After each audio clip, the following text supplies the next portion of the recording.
ओम नमो भगवते वासुदेवाय। ओम नमो भगवते वासुदेवाय। ओम नमो भगवते वासुदेवाय। हरे कृष्णा। हम लोग लास्ट क्लास में चर्चा किए थे कि माता यशोदा कृष्ण को पकड़ने की कोशिश कर रहे हैं और कृष्ण आगे आगे भाग रहे हैं। तो दशम स्कंद नवम अध्याय श्लोक संख्या 10 से आज शुरू करेंगे। तो अंत में देखते हैं माता यशोदा बहुत परेशान हो जाते हैं, बहुत थक जाते हैं। तो फिर अंततगता कृष्ण माता यशोदा की पकड़ में आ जाते हैं। अनंचमाना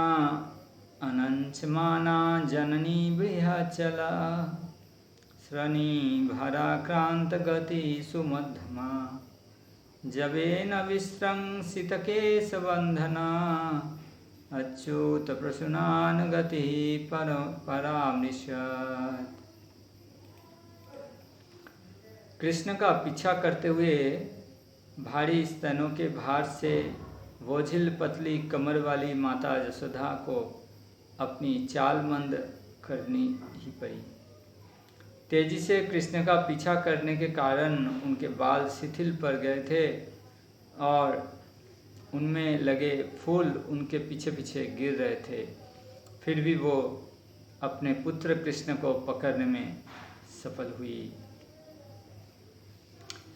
तो हम लोग अगला दिन बताए थे कि जब माता यशोदा देख रहे थे कि चूल्हा में दूध गर्म करने के लिए दिए हैं, वो उबल रहे हैं। तो माता यशोदा उस चूल्हा से दूध को उतरने के लिए गए और फिर कृष्ण नाराज हो गए। और वैष्णव आचार्य ने टीका कर रहे हैं इसका कि वृंदावन में जो कुछ होते हैं वो चिन्मय हैं। वो जो दूध चूल्हा में है वो भी चिन्मय हैं। वो सोच रहे थे कि मैं तो कृष्ण का सेवा में हूँ और अगर कृष्ण का सेवा में नहीं लग रहा हूँ इस चूल्हा में, तो जल के अपना प्राण दे देना ही सही है। वो दूध भी चिन्मय है। तो यहाँ माँ यशोदा की जो बाल में फूल लगे हुए हैं,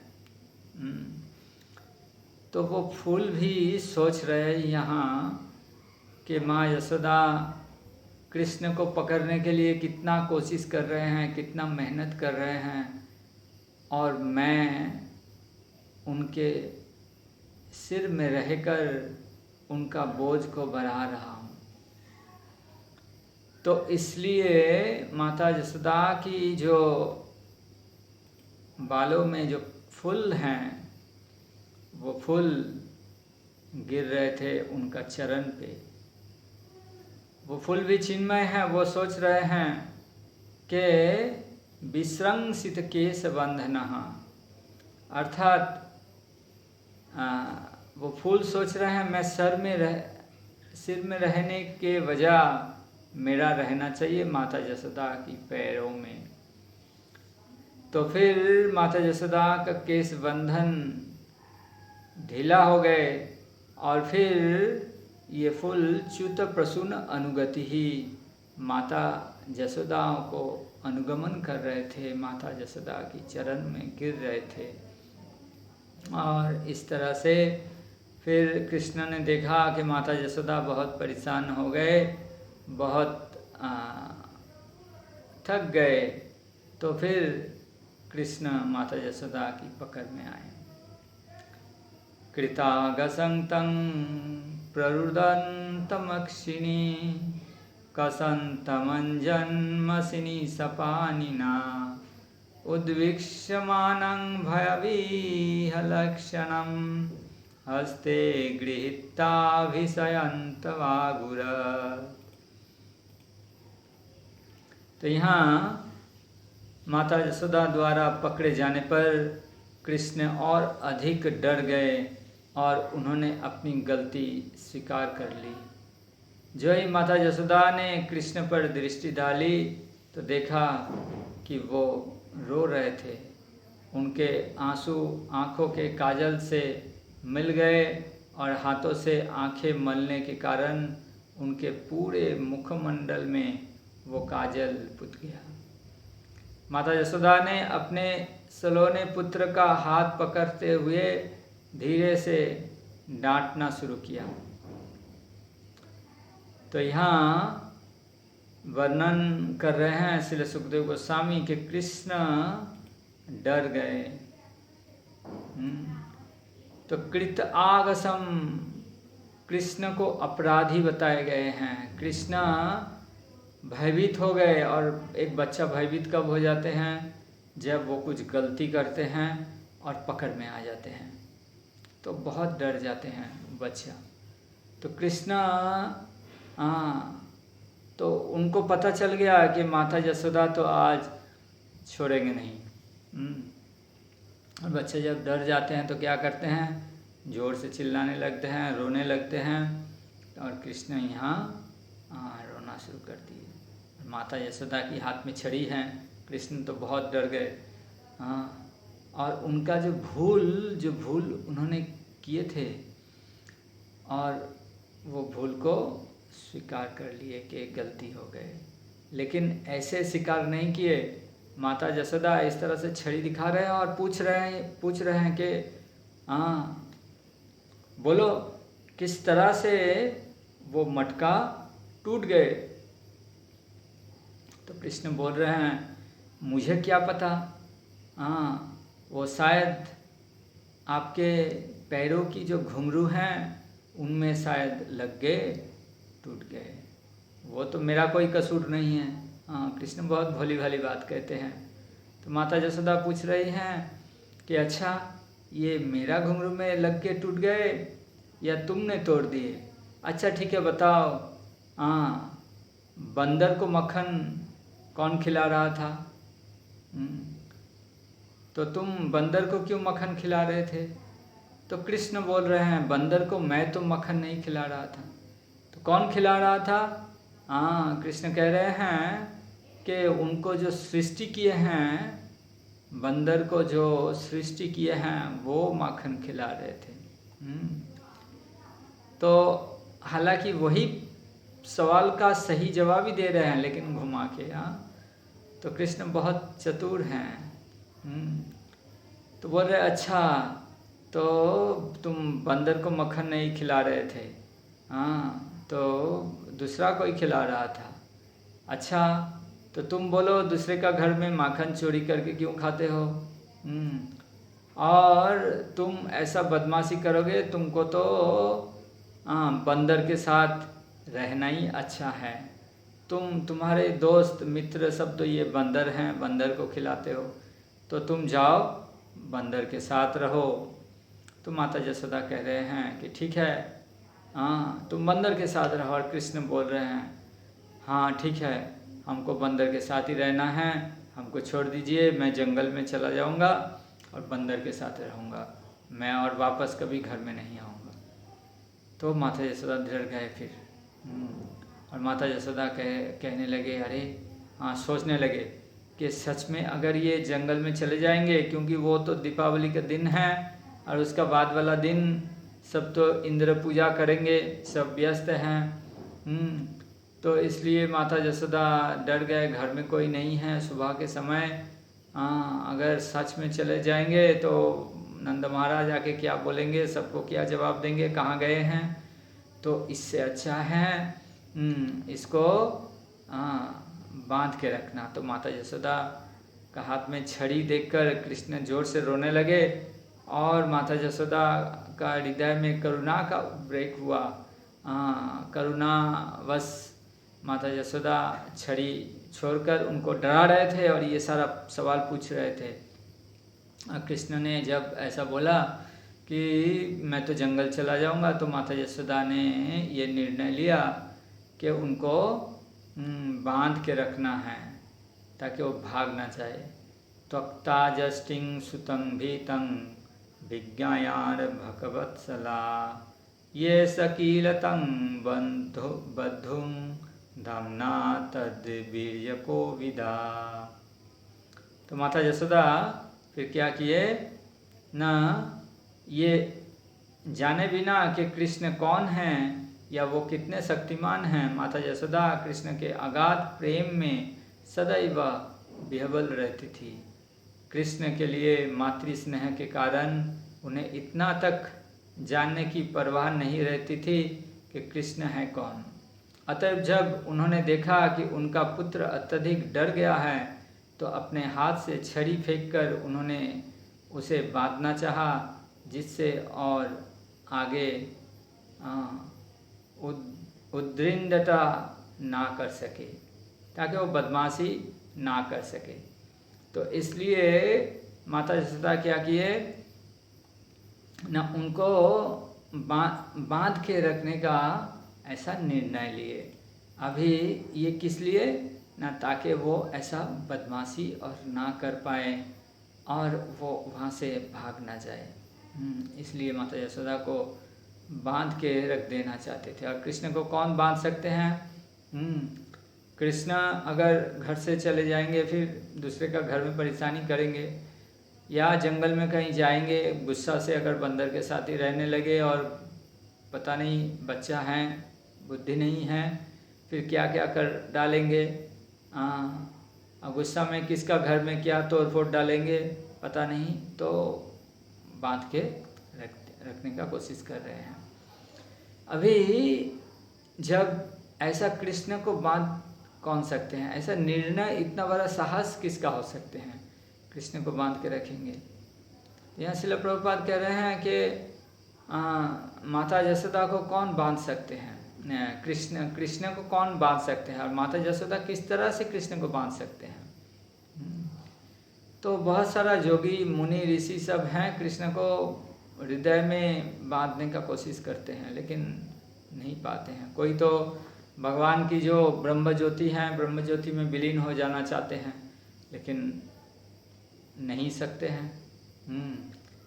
बहुत तपस्या करते हैं, उनको कोई परमात्मा के रूप में आराधना करते हैं, तो वो ध्यान करते हैं, परमात्मा की ध्यान करते हैं, लेकिन कृष्ण को प्राप्त नहीं हो पाते हैं। तो बहुत मुश्किल से उन्होंने सिद्धि प्राप्त करते हैं, फिर भी कृष्ण का दर्शन या कृष्ण का साक्षात सेवा पाना तो दूर की बात है उनके लिए। केवल भक्त ही कृष्ण का साक्षात सेवा कर सकते हैं। और यहाँ माता यशोदा जैसा साहस किसका हो सकते हैं कि उनको बांध के रखेंगे। तो ये एक कृष्ण के प्रति शुद्ध प्रेम का नमूना है, इसका दृष्टांत है कि माता यशोदा जैसा साहस किसका हो सकते हैं। कृष्ण को बांध के रखेंगे। कृष्ण को केवल भक्ति रज्जु से ही बांधा जा सकते हैं, ये जागतिक रज्जु से किस तरह से बांधा जा सकते हैं। कृष्ण तो बंधन में नहीं आते हैं, कृष्ण मुक्त हैं, इसलिए उनका नाम है मुकुंद। वो मुक्ति प्रदान करते हैं, वही केवल मुक्ति दान कर सकते हैं। तो जो खुद मुक्त हैं, जो खुद मुक्ति प्रदान करते हैं दूसरों को, उनको किस तरह से बांधा जा सकते हैं। ये दामोदर लीला एक अद्भुत लीला है कि कृष्ण को बांध के रखने का लीला। भगवान जो कि किसी का बंधन में नहीं आते हैं, फिर भी भगवान बंधन में आते हैं। इतना भक्त वत्सलता है भगवान में, तो वो अपना भक्तों को महिमान्वित करने के लिए कुछ भी कर सकते हैं। कृष्ण यहाँ माता यशोदा को महिमान्वित करना चाहते हैं, उनका गौरव उनको बढ़ाना चाहते हैं। तो कृष्ण इसलिए उनका बंधन में आते हैं। लेकिन ये लीला में हम लोग देखते हैं कि ये कितना एक मीठा रस है, ये वात्सल्य रस में कि माँ जिस प्रकार से अपना बच्चा को भत्सना करते हैं, शासन करते हैं, तारण करते हैं और प्यार भी करते हैं, तो फिर ये पूरा सब कुछ यहाँ देखने को मिलते हैं न चान्तर न बहिर्यस्य न पूर्वं नापि चापरं पूर्वापरं बहिश्चान्तर्जगतो जो जगच्चजः तं मत्तात्मजमव्यक्तं मर्तलिङ्गमदक्षजं गोपिकोलुखलेदाम्ना बबन्धा प्राकृतं यथा।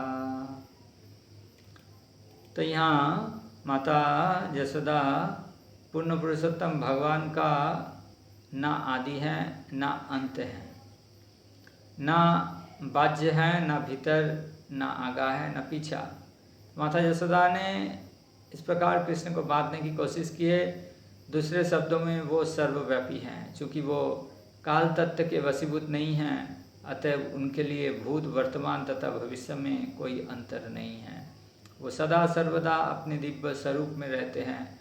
सर्वोपरि तथा परम होने के कारण सभी वस्तुओं के कारण कार्य होते हुए भी वो कारण कार्य के अंतरों से मुक्त रहते हैं। वही अव्यक्त पुरुष जो इंद्रियातीत हैं अब मानवीय बालक के रूप में प्रकट हुए थे और माता यशोदा ने उन्हें सामान्य सा अपना ही बालक समझकर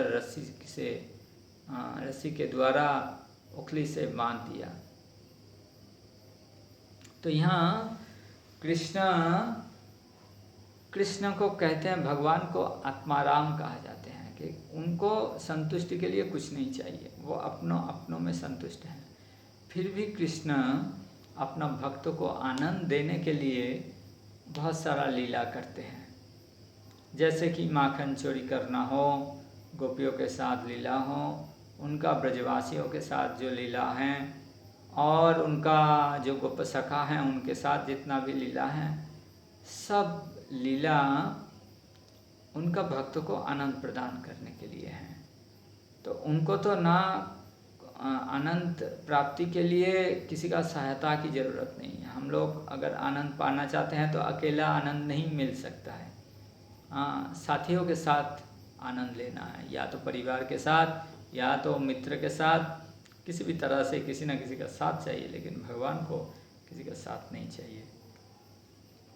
लेकिन यहाँ आनंद प्रदान करते हैं तो, और भक्तों का जितना भी इच्छा वो पूर्ति करने में कृष्ण को आनंद आते हैं। भक्तों का जो कृष्ण भक्ति का अनुकूल में जो इच्छा होते हैं, तो भगवद गीता में कृष्ण को बताएं कि कृष्ण उनका ना तो समक्ष कोई है और ना तो बड़े, उनका समान भी नहीं, उनसे बड़े तो दूर की बात है। तो ऐसा तो हम सभी कृष्ण का अंश हैं, लेकिन फिर भी कुछ विशेष कृष्ण का अंश हैं जो कृष्ण का परम भक्त हैं, जिसके साथ कृष्ण का गहरा रिश्ता है। यहाँ जिस प्रकार माता यशोदा को देख रहे हैं कि किस प्रकार की संबंध है, इसलिए माता यशोदा कृष्ण को बांधने की कोशिश कर रहे हैं। और ये कृष्ण जो हैं, ब्रह्मा जी कह रहे हैं अद्वैतम अच्युतम अनादि अनंत रूपम। अनादि अर्थात वही केवल आदि है। वेदेषु दुर्लभम मधुर्लभम, जो वेद में भी दुर्लभ हैं, जो त्रिवेदी हैं, चतुर्वेदी हैं, वो वेद को बहुत अच्छा से समझते हैं, तीनों वेद को, कोई 4 वेद पढ़ लिए हैं, फिर भी कृष्ण को समझना बहुत दूर की है। वेद में भी दुर्लभ हैं कृष्ण, तो कृष्ण को तो केवल उनका जो भक्त हैं, जो भक्ति योग में लगे हुए हैं, केवल वही समझ सकते हैं। और उनको कौन समझ सकते हैं? भक्त माम विजानाति, केवल उनका जो परम भक्त हैं वो ही केवल जान सकते हैं। और कृष्ण को सिर्फ जो कि उनको समझते हैं कि ये मनुष्य हैं,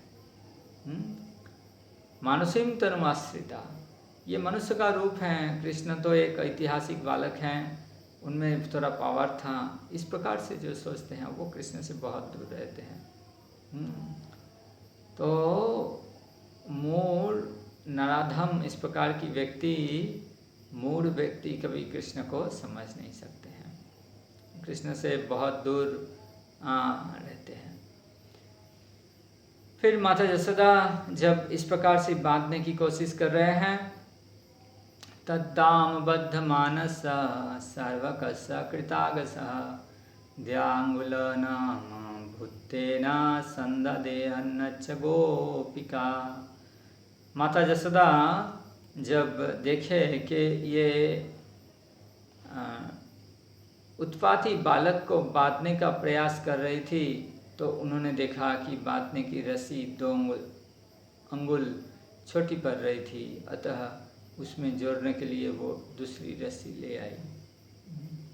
अभी माता यशोदा यहाँ बताए जा रहे हैं कि ये जो बच्चा है अपने पुत्र, ये आगस कृत आगस अर्थात ये अपराध करने वाले जो बालक हैं, क्योंकि कृष्ण हमेशा कुछ ना कुछ करते रहते थे।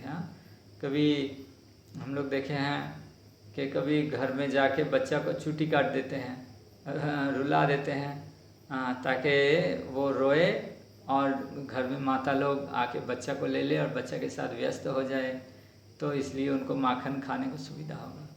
कभी कभी जाके गाय बछड़ा को खोल देते हैं और दूध दोहन नहीं करते हैं, उस समय गाभी के पास चले जाते हैं, दूध पी लेते हैं, तो इसलिए घर में जो पुरुष लोग हैं वो लोग व्यस्त हो जाते हैं, तो सबको इस तरह से सताते थे। और कभी कभी तो ऐसा करते थे कि सारे गोपसखा मिल के जाते हैं जब चोरी करने के लिए, तो इधर उधर जब नहीं मिलता था तो सुसु कर देते थे, तो इतना बदमाशी करते थे। तो कृष्ण इतना दुष्ट हैं। तो कभी कभी तो जो वृंदावन में जितना भी गोपी हैं सब जाते हैं मथुरा मक्खन दही लेकर बिकने के लिए, और रास्ते में टैक्स लेते हैं कि तुम ये वृंदावन का रास्ता में जा रहे हो, तुमको टैक्स देना है। तो कभी नहीं देते तो उनका मटका फोड़ देते थे, इतना बदमाशी करते थे। कितना बदमाश हैं, तो इतना बदमाशी करते हैं, और इसलिए यहाँ कह रहे हैं कृत आगस। तो ये अपराधी जो बालक हैं उनको माता यशोदा क्या किए, तद्दाम अच्छा दाम लाए, रस्सी से उनको बांधने की कोशिश कर रहे हैं। और जब भी बांधने की कोशिश कर रहे हैं तो ये द्य अंगुलना अर्थात 2 उंगली छोटे पड़ रहे हैं। तो जब 2 उंगली छोटे पड़ रहे हैं तो फिर माता यशोदा क्या किए, दूसरा रस्सी लाए और रस्सी लाकर उनमें ऐड किए, उनमें जोग किए। तो जब भी नया रस्सी माता यशोदा लाया तो फिर देखे कि फिर से छोटे पड़ रहे हैं। तो फिर यदा सिद्धदपि नूनं तेनान्यदपि संदधे तदापि द्यांगुलं न्यूनं यद यदा दत्तबंधनम। तो वो जो नया रस्सी लाए, ये नई रस्सी भी 2 उंगली छोटी पड़ गई, और जब इसमें दूसरी रस्सी लगाकर जोड़ दी गई तब भी वो 2 उंगली छोटी ही पड़ी। उन्होंने जितनी भी रस्सियाँ जोड़ी वो व्यर्थ गई, वो छोटी ही छोटी पड़ती गई। तो इस प्रकार से माता यशोदा जितना रस्सी लाए और एक के बाद एक रस्सी ज्वाइन करते गए, और देख रहे हैं समपरिमाण ही छोटे पड़ रहे थे। तो ये एक अद्भुत लीला है। फिर हम लोग अगला दिन देखेंगे कि किस प्रकार से इसका कारण क्या है। ये रस्सी ज्वाइंट कर रहे हैं और छोटा ही क्यों पड़ रहे हैं, और कृष्ण क्या समझाना चाहते हैं इसके द्वारा। ठीक है, हरे कृष्ण कृष्ण कृष्ण हरे हरे, हरे राम राम राम हरे हरे। जय श्रील प्रभुपाद की।